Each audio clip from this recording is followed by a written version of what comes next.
Hello and welcome. This is Chris with you for the Life 180 Roadmap and our bonus video on mastering your mortgage because I just needed to include this as a bonus in this project because in this course because this is a longer video for sure than any of the other specific videos. But I got to tell you, nobody in the world should purchase a house without going through this, without seeing this information because the reality is you're going to have more money go through your house than probably any other investment for most people that you put your money into. So it's key to understand what that looks like and how it impacts your finances. So what I want to do is start off with some true or false questions and ask people some questions. So first and foremost, get your notepads out and jot these down because we're going to be touching on all these points as we go through this video. So first, a large down payment will save you more money over time than a small down payment. Think about that. Second, a 15-year mortgage will save you more money over time than a 30-year mortgage. Most people think that that's true because it's going to, you reduce, if you pay off the mortgage faster, less interest expense, right? Third, making extra principal payments will save you money. And most people think that that's true because of the same reason that people think that a 15-year mortgage is better than a 30-year mortgage. Fourth, interest rate is the main factor in determining the cost of a mortgage. A lot of people think that that's true. Second, you are more secure having your house paid off than financed 100%. And obviously people think that that's true. So what I want to do is get into this and address these questions and get people thinking about how do you position yourself with your house to be in the best financial position possible. So it's confusing when you buy a house. There are so many options. These are just a couple of the financing options. But like I said, your house is probably going to be the largest personal investment you make, and how you decide to pay for it can and most likely will create unnecessary wealth transfers. So we want to make sure that we clear this up and give you as much information as possible. And as I said, there are three types of money. I've shown this in a previous video. There are three types of money. There's accumulated money, there's lifestyle money, and there's transferred money. And obviously, what we want to do is make it so you have as little transferred money going away unnecessarily as possible and reposition that money for your private wealth, for your personal wealth creation. Now, the challenge is that wealth transfers are going to occur no matter how you pay for your house most of the time. The challenge is people think like, hey, if you finance your house, most people think of financing in the context, and they understand that when you finance your house, you transfer interest expense and the opportunity cost that goes with that interest expense to the lending institution for the right and the privilege to use their money. Now, a lot of people will try to pay cash, especially those who are really well to do. They'll try to pay cash because why? Because they want to avoid that interest expense. But what they don't realize is that when you pay cash, all you're doing is self-financing. Yes, you save on the interest that you would have avoided paying the mortgage company, but you also lose the ability to earn interest on that money because you give up control of that money to the bank, or essentially to you're transferring that money to whoever you bought the house from. So you give up control of that money.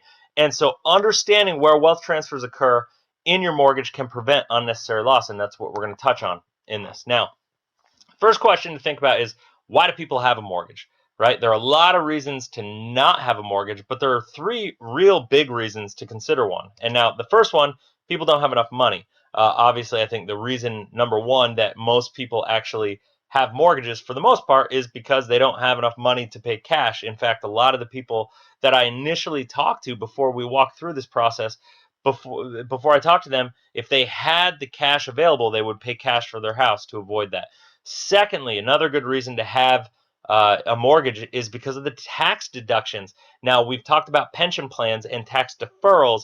Well, your mortgage is an actual pure tax deduction, right? You're never going to have to pay taxes on that later. You actually get good deductions for this year. And third is the potentially beneficial spread. If you can earn more money on the money that rather than putting into your house, if you could have a smaller interest rate on your mortgage than you can earn in an account that you save or invest in, obviously that spread can create a lot of wealth over a long period of time. So moving forward, this is something that most people I find don't really realize, they don't think about. Now, what I like to say is we talk about inflation a lot. We talk about how inflation affects your mortgage, how inflation affects your purchasing power, right? If in 1980 you made $50,000 a year, that was a really good income. $50,000 a year today, if you're not as well off today in 2015 as you would have been in 1980 making that $50,000. That's just the way it works. Now, what I like to do is say, let's take a look. Let's take a look at inflation, and these are the this is the history of inflation right here. What I want to do is I want to go back from 1980, and I'm going to go till today because that's the way it is. And this is 3.46% inflation. That's what inflation has been on average since 1980. Now, I'm going to use this result just to give people an idea because that's been the last working generation that we've been going through. Now, what I want to do is show you here. The question is, do you want to give the bank your money when it's worth more or when it's worth less, right? Or do you want to put your money into that house when it's worth more or when it's worth less? Obviously, people, you don't want to spend money unnecessarily. And inflation, trust me, the banks understand inflation. They understand how this works. They incentivize you to pay for your house faster because they understand how inflation works against them. And so I want to show you how this works. Now, what does this mean exactly? Well, it says if you got a mortgage, if you have a $1,500 mortgage payment, that $1,500, well, today that feels like $1,500 because $1,500 in today's dollars is exactly that. Now, a year from now, with 3.46 inflation, that's that $1,500 is going to still be, you're going to be paying $1,500, but it's only going to feel like $1,449 in today's money.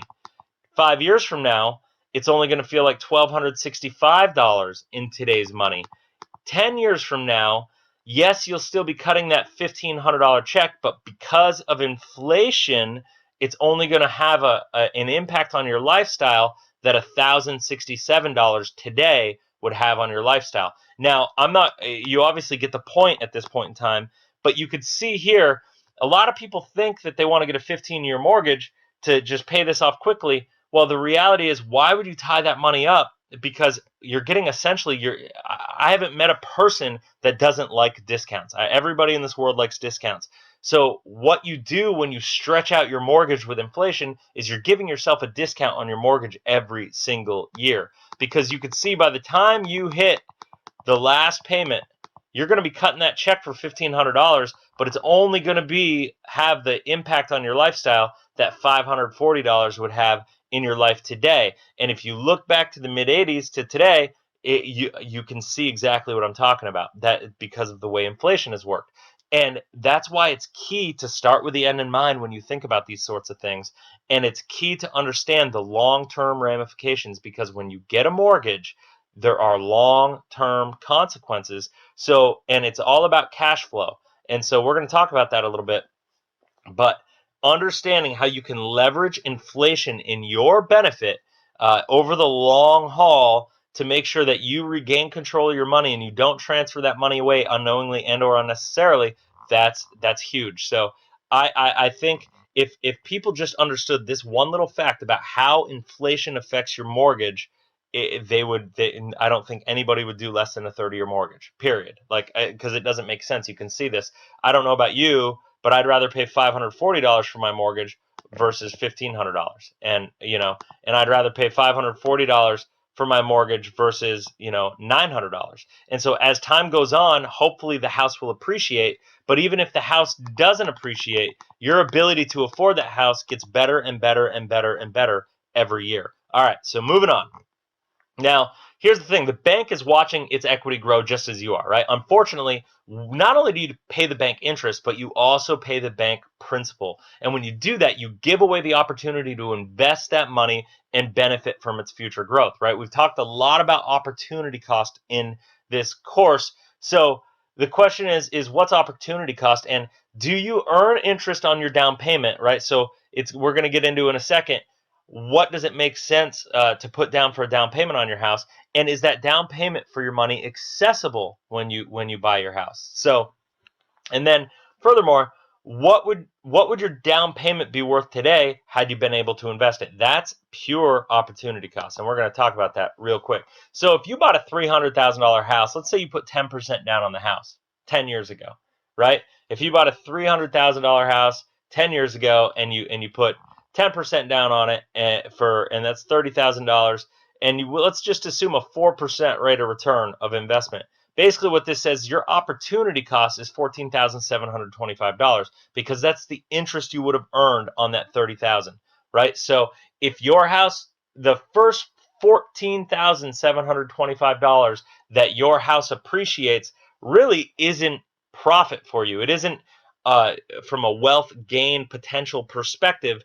You're not ahead of where you would have been had you just taken that money and put it in a safe account earning 4%. Now, 4% is a pretty laissez-faire, kind of low-key interest rate to expect to get, but that's why we focus on, under-promising, over-delivering, and putting yourself in a position that, you have complete predictability when it comes to your finances. And a 4%, I find, is a really good number for that, because no matter what's going on in the economy, long-term 4% is kind of there. So you see that $14,000 is the opportunity cost in the first 10 years. Now, next thing is, a lot of people I ask, is your house an investment, right? Is your primary home an investment? A lot of people I talk to, the overwhelming majority of the people I talk to consider their house an investment. They consider their house, an asset, right? And I'll tell you, your house is an asset, because if you have equity in your house and all that stuff, it's an asset. It's not an investment, or at least it's not an investment I would want to put my money into. And let's take a look at why. If you bought that house for $300,000 10 years ago, and the original, or if you bought it for, sorry, if you bought a house and it's worth $300,000 today, let's say you bought it for, I'm going to switch this up. Let's say you bought it for $200,000 10 years ago, right? So it's appreciated 50% in 10 years. Now, this hasn't happened, but let's just assume after the housing burst, people suffered from that. But let's just assume that this happened. Anytime you have a house that's going to appreciate 50% in 10 years, that sounds like a really good deal. And people go, wow, I got an extra $100,000 in equity. That is a good asset. But when you look at all things considered, when you look at the fact that you have expenses and improvements that go into that house, when you look at the fact that $4,000 a year in taxes, which, I know different places in the country where I live, $4,000 in taxes is about average for a normal house. And so if you got $4,000 in taxes, that's $40,000 in expenses over the 10 years. No different than if you were to put your money into a mutual fund. That's an operating expense for that fund. And then you also have insurance, right? Because home insurance is more expensive than renter's insurance. And so really, if we want to, we could drop that to like 8,000, because if you're spending $1,000 a year in homeowners insurance, but if you were to rent, you'd have still an expense. So we'll take a couple $1,000s off of that. So you can see, since 10 years, if we look at this as an investment, we've had, granted, the house is worth $300 now, you bought it for $200, but you got $73,000 in operating expenses that have gone into that. And your equivalent compounding interest rate for your house, even though you have $100,000 in equity, really, after all your fees and expenses to keep that house rolling, you're looking at just under a 1% internal rate of return over 10 years. Now, if you were to put your money in any investment in the world, less than a 1% return rate on that investment would not be acceptable for you. You would probably fire any financial advisor that had that kind of performance for you. So why is it that people look at their house as an investment? Now, I'm not saying don't go out and buy a house, because the reality is we all need places to live. I'm just telling you, your house is not an investment, right? Your house is a lifestyle expense, and it's key to understand that. So do not look at your house as an investment. What we need to do is look at your house as a lifestyle expense and understand there are going to be wealth transfers that come with that, but let's minimize those wealth transfers to the maximum level possible. All right, moving forward. This is probably one of my favorite slides, because it shows the power of what I'm talking about here. So let's just say right now, you have the option, talk about a principle. You have the option to either pay cash for a house, or you have the option to finance it for 30 years, right? So you can see down here, I'm going to start down here at the bottom, a mortgage loan amount of $200,000, right? Somebody wants to pay cash $200,000 for a house up here, but a mortgage loan rate at 4% for 30 years, that's going to give you a $955 for principal and interest monthly payment. You'll have, if you have taxes lumped in there, that'll be on top. But the reason we don't focus on taxes in the payment is because taxes are going to be there no matter what. Even if you pay cash, you're going to still have an annual expense for taxes. So don't worry about that. But what this does is it shows 4%, your sum of the principal and interest that you're going to pay is $343,000. That basically means that you have $143,000 in interest expense. And that is the reason why somebody would want to pay cash, because they don't want to incur that $143,000 expense. They think they're saving money. But here's the challenge. If you took that $200,000 and you instead invested that, earning just 4%, right, over a 30-year period of time, you have an available lump sum at the end of the 30 years of $662,000. Now, 662 minus 343, you could see you're $320,000 or so ahead of the game, almost like.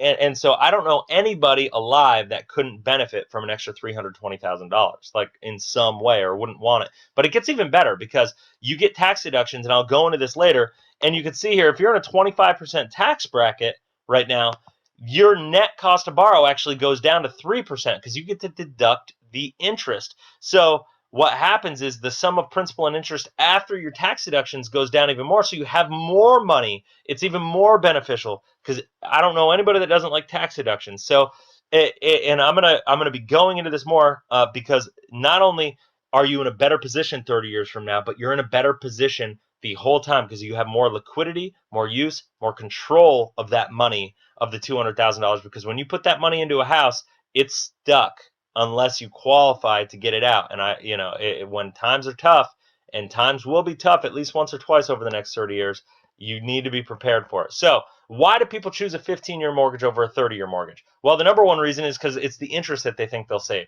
right?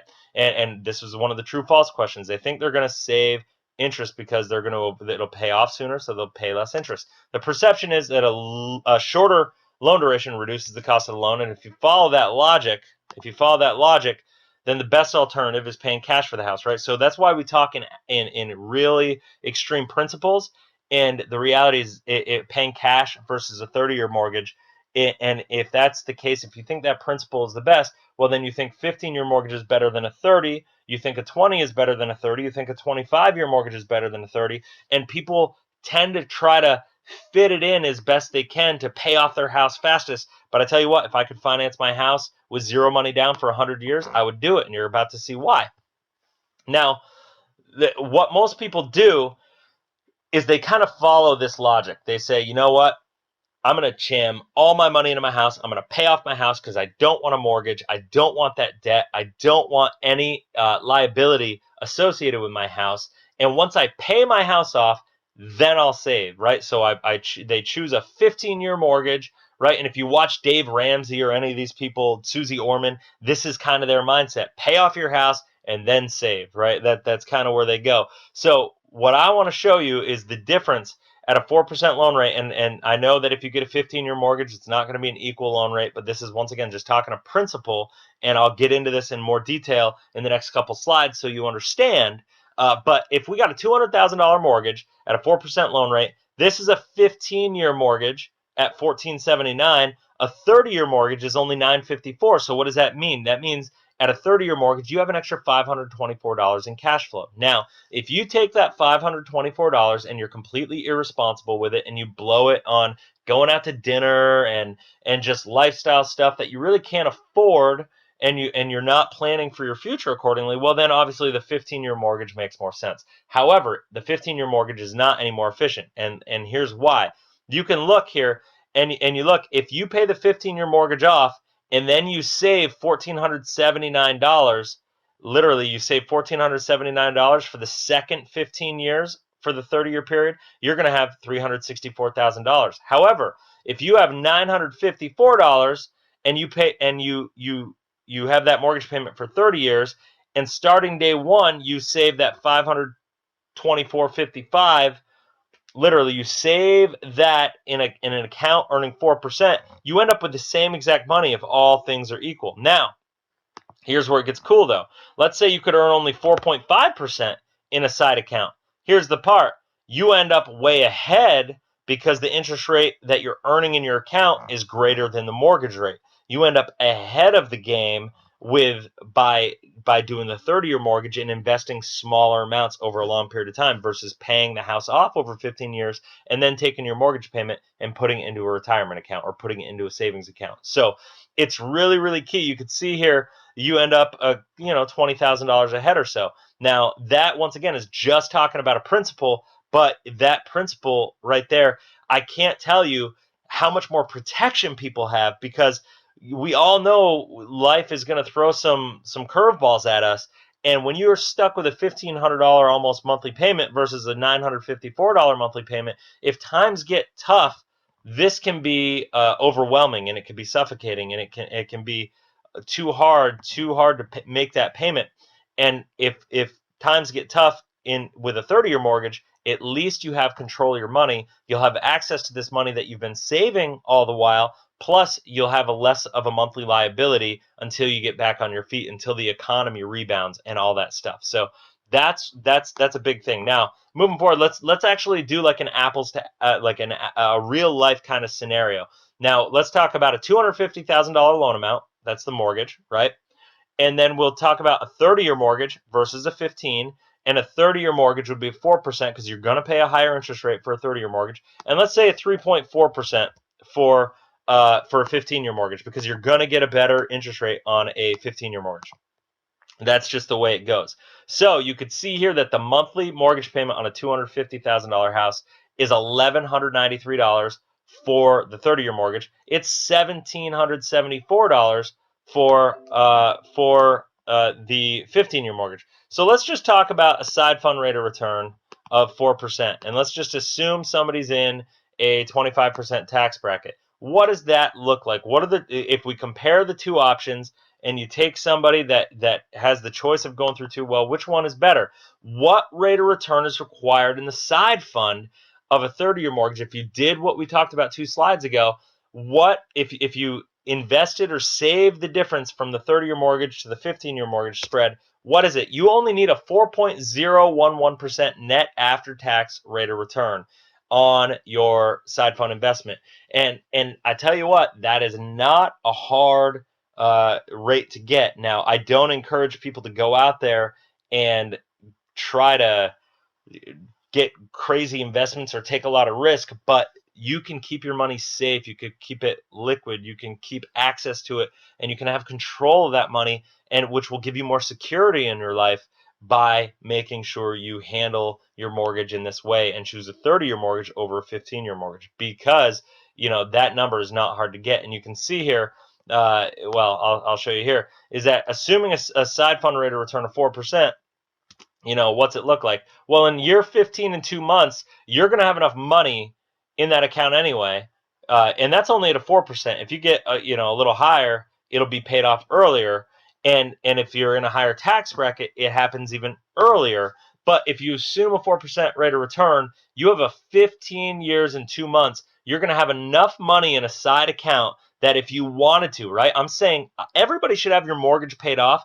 The difference that I'm saying is if you have enough money in a side account to pay for that mortgage, to pay for what you have, then you think about it as a business. If you have enough assets to pay for the liability, the mortgage, if you have enough assets in account to write a check, and you can stroke a check to pay off that mortgage, you're in much better position. The difference is with this strategy is that you have access to that money, right? Your money is earning more than you're paying on it, which is creating wealth all on its own. We call that arbitrage, the spread between what you're making in your side account versus what you're paying for your mortgage. And on top of that, you're in a situation where you have complete liquidity use and control of that money, not just year 15 and beyond, but you have access to a lot of the money during the first 15 years building up to that time. So if a lot of people miss out on opportunities in life because they don't have access to cash, and this will help prevent that from happening to you. It keeps you liquid. Now, I don't know anybody who doesn't like tax breaks, right? So everything we've talked about hasn't really even looked into the tax break thing so far. But let's look at the tax breaks just at comparing mortgage one to mortgage two. You could see here that mortgage one, assuming a 25% tax bracket, mortgage one, a 30-year mortgage versus mortgage two, you have almost $14,000 in tax deductions more in a 30-year mortgage over the first 15 years than you do in the 15-year mortgage. Now you can see as time goes on over the 30 years, going the wrong way, uh, it goes better because you lose any tax deductions moving forward in the 15-year mortgage, but not only you're going to end up with more money and a better financial position in with a 30-year mortgage and more security, more liquidity, use and control of your money, you're going to have a lot more tax breaks, almost 3 times the tax breaks that somebody with a 15-year mortgage would get over that 30 years. So here's what I want to do. I want to go back to this quiz. I want to look back at this and ask you a couple questions. And so let's readdress these. A lot of things that people think to be true. A large down payment will save you more money over time than a small down payment. The answer to that is no. It's false, because the reality is that if you when you put that down payment, you lose control of that money, and the opportunity cost that goes along with that typically is less beneficial to put the money down in the house. Like I said, I would finance it for as long as possible with as little money down as possible. And now the second one here is a 15-year mortgage will save you more money over time than a 30-year mortgage. Nope, not at all, because once again, a 15-year mortgage we've talked about. Hopefully now you get exactly what I'm talking about there. And that principle goes to the same thing. Making extra principal payments does not save you money, right? It actually can cost you money, and it costs you money and costs you security and costs you control of that money. The interest rate is a main factor in determining the cost of a mortgage. That is false, because the number one factor in determining the cost of your mortgage is time. It is a 15-year mortgage, you can see, at 4% versus a 30-year mortgage at 4%. The 30-year mortgage, you're going to have it's going to make it so your cash flow is better on a short term. And the reality is that the number one impact on your mortgage is the time of the mortgage, not the interest rate. And a lot of people think you're more secure having your house paid off than finance 100%, but that's not true. And let's talk about why. Now, there are a lot of reasons to not have a mortgage, but there are 3 emotional reasons, right? There's 3 reasons we talked about financially why people want to consider them, but here are 3 emotional reasons people want to have a mortgage, period. First of all, physical disability. Most foreclosures happen because people become physically disabled. They're not insured properly. They don't have the right protections. And so it's really key to make sure that you put yourself in a position that no matter what happens to you in life, your mortgage, you're not going to lose your house. And if your cash flow gets hit hard, you want to make sure that is not going to have a negative effect on you. Now, losing your job is the second most common. Most people think that this is the most common. Physical disability is the most common reason people lose their house to foreclosure. Losing their job and having a hit in their cash flow is the number 2 reason that people lose their houses. And the reality is the uncertainty of the world. We all saw 2008 happen, and that goes with losing your job. When the uncertainty of the world rears its ugly head, that's when you're going to need access to it. Now, if you see in the bottom here, this 1003 application, that is a refinance. That's the 1003 application is the refinance or mortgage application to say, hey, I want to take equity out of my house. I need access to some of the assets that I have in my house. And the reality is, if you become disabled and you're not able to work, if you lose your job and you're not able to work, if the economy takes a dive and your house goes down by 30% in value, and you have a bunch of equity in that house, and let's say you have a $300,000 house and you have $100,000 of equity in that house. If the market goes down 30%, well, guess what? The bank doesn't take the hit if you still owe them a $200,000 on your mortgage. You take the hit in the equity that you had in that house. You're the one taking that hit. So what we do is we say, you know what? We want to put you in a position that you are in control. You're more protected. Outsource the risk to the mortgage company and make sure that no matter what happens in your world, you are best positioned to weather the storm, period. So Anyway, I hope that helps. This is a lot of information. It came at you fast. You have this video. Please, please, please make sure that you circle back to it and watch it a couple times because it's a lot of information. If you have any questions, feel free to use us during your free cash flow consult. A lot of times people have the ability to use some of the equity they have in their house to get to improve their life and to improve their financial position, eliminate their toxic debt, and get their cash flow under control. And so anyway, that's that. I'm Chris Kirkpatrick. I've been with you here. I'm excited to be sharing this information with you. And until next time, live abundantly, live efficiently, live Life 180. Take care.